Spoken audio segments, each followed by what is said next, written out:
Seperti yang barusan disampaikan oleh Pak Eko, bukan berarti cash itu benar-benar duduk manis di bawah bantal kita atau di rekening tabungan kita aja nih uangnya.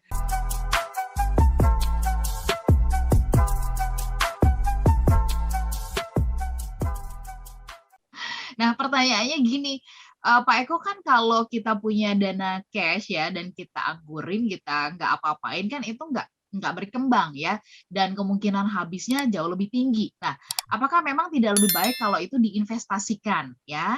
Karena kalau diinvestasikan, maka peluang untuk bertambah lagi atau istilahnya beranak gitu ya uangnya, ini kan berarti jauh lebih besar peluangnya. Nah, tetapi bagaimana pertimbangannya memilih instrumen apa yang paling tepat? Mohon sarannya Pak Eko, silakan.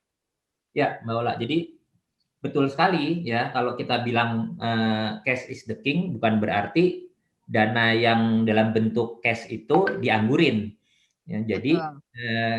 ada beberapa, saya ambil contoh cash is the king dalam hal emergency fund gitu ya, kalau untuk jaga-jaga. Nah, kalau emergency fund, katakanlah kalau pengeluaran kita misalnya 10 juta aja, ya, itu dikali 12, itu kan udah 120 juta, ya, itu cukup besar, ya, sehingga yang kita taruh di tabungan mungkin cukup 1 atau 2 bulan. Yang selebihnya 10 bulan bisa kita investasikan. Nah, yang Ya, menjadi masalah adalah investasinya harus punya persyaratan. Satu, ya, yang aman, dan yang kedua, liquid. Ya, artinya kapanpun bisa dicairkan. Contohnya apa? Contohnya adalah misalnya reksadana pasar uang, ya, atau deposito juga masih bisa. Tetapi deposito itu kan masih bisa harus menunggu paling tidak 1 bulan gitu ya. Kalau reksadana pasar uang bisa dalam 1 hari bisa dicairkan. Yang kedua misalnya emas, ya, emas itu cukup liquid. Ya. ya, Emas mengandung risiko ya, ketika harganya cukup tinggi, ketika kita jual ada kemungkinan untuk harganya itu bisa turun. Jadi betul Pak Iwan bahwa dana yang cash itu harus diinvestasikan juga ya, ya. kecuali yang betul-betul dibutuhkan misalnya 1 atau 2 bulan dalam rekening gitu ya. Kira-kira seperti itu. Dan memang kita akan bahas nanti dalam tanda kutip istilahnya tempat parkir. Ini mau diparkir di mana gitu ya. Untuk tetap bisa kita gunakan dalam bentuk cash, itu kita bisa liquidkan dalam waktu yang sangat singkat gitu Mbak Ola. Baik, apakah cash is the king ini berlaku dalam dunia bursa saham katanya begitu ya? Karena investor kan beli saham ketika harga saham lagi murah seperti masa-masa kemarin tuh ya, dan sekarang ini. Salam sukses Kak. Wes, Kak Teguh, tolong dijawab, silakan. Ya, seperti yang barusan disampaikan oleh Pak Eko, bukan berarti cash itu benar-benar duduk manis di bawah bantal kita atau di rekening tabungan kita aja nih uangnya. Tapi bisa juga ditempatkan ke instrumen-instrumen investasi yang memang terukur. Tapi memang kita harus punya planning ya, harus punya perencanaan. Maksud saya begini, ketika uang yang cash ini sebagiannya, misalkan Anda punya uang kesekian gitu, sebagiannya untuk dana darurat, maka dana darurat ini misalkan 1 bulan, 2 bulan, mungkin sampai 3 bulan dari pengeluaran Anda adanya di instrumen yang aman, Ya, seperti tabungan, gitu ya. Kemudian sebagiannya lagi masuk ke instrumen yang aman juga, tapi lebih sedikit advance. Misalkan tadi katakan kalau sebulan di tabungan atau 2 bulan di tabungan, mungkin tambah lagi 2 bulan di reksadana pasar uang, atau sebagiannya lagi di deposito. Baru setelah lebih dari 6 bulan, gitu ya, jumlahnya, misalkan kalau pengeluaran sebulan itu 10 juta, maka 10 juta, 20 juta ada di tabungan, 20 jutaan sampai 30 juta itu ada di mana? Pasar uang ataupun deposito. Baru setelah di atas 60 juta, itu mungkin bisa masuk ke instrumen-instrumen yang mungkin reksadana pendapatan tetap. Terutama reksadana pendapatan yang instrumen di dalamnya adalah sukuk ataupun ori misalkan gitu ya, obligasi negara gitulah intinya gitu, atau surat utang negara atau surat berharga negara. Kemudian baru kalau lebih dari 12 bulan Anda masih punya cash, nah ini mungkin bisa juga Anda ke instrumen-instrumen yang lebih advance lagi. Itu yang untuk dana darurat. Tapi kalau memang ada cash, darurat udah aman mas, saya tempatkan yang udah aman gitu ya. Kak, maaf. Baru lebihnya itu memang yang digunakan untuk investasi. Maka Anda punya uang yang memang alokasikannya untuk kebutuhan yang tidak dalam jangka pendek. Yang atau mungkin Anda memang dedikasikan uang ini untuk berinvestasi di saham langsung, tidak melalui reksadana misalkan, atau bukan di pasar uang, tapi langsung ke saham. Maka Anda punya dedikasi, punya alokasi yang pasti di situ, sekian nih untuk saya berinvestasi saham. Nah, memang beberapa bulannya lalu kan saham kita sempat agak di bawah ya, di bawah 4.000 malah. Sekarang udah 6.000-an lagi. Kemarin sempat turun lagi sekitar 5.000-an.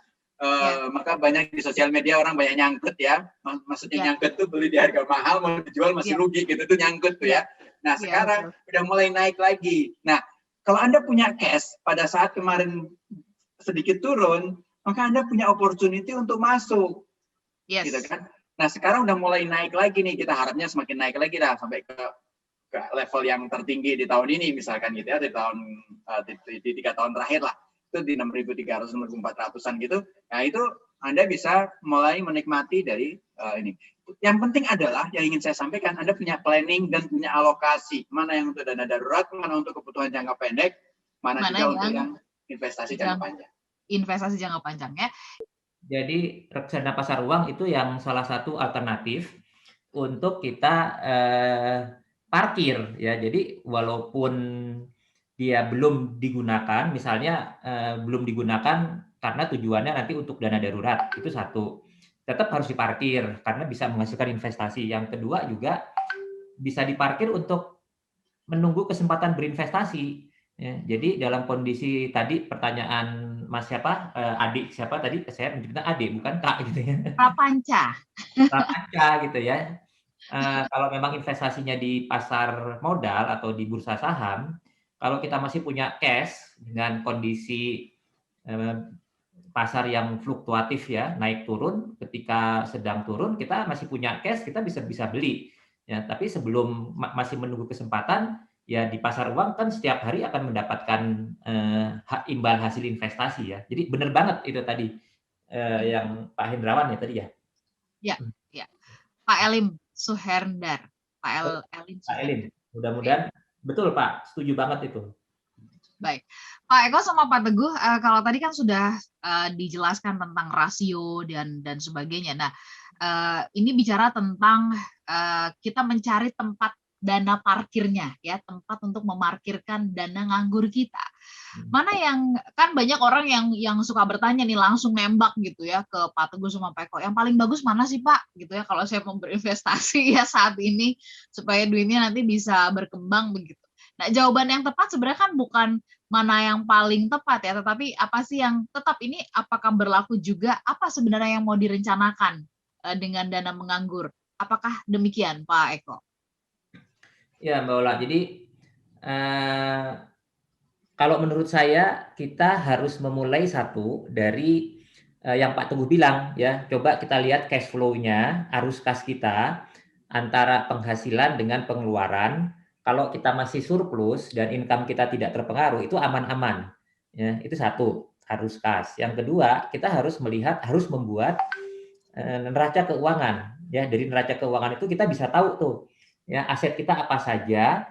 Dan setelah tahu, maka kita harus mengalokasikan aset itu untuk apa saja. Jangan-jangan kelihatannya aja kita punya cash banyak ya, tapi kita tidak paham atau belum pernah merencanakan kebutuhan-kebutuhan misalnya 3 tahun lagi, 5 tahun lagi, ya kita belum mengalokasikan aset-aset yang ada itu untuk kebutuhan masa depan apa saja, ya sehingga jangan-jangan ketika kita merasa punya dana cash atau aset yang liquid itu cukup banyak, begitu kita bikin perencanaan keuangan, ya ternyata kita harus punya pensiun membutuhkan dana sekian, ya kemudian masih ada kewajiban untuk menyekolahkan anak.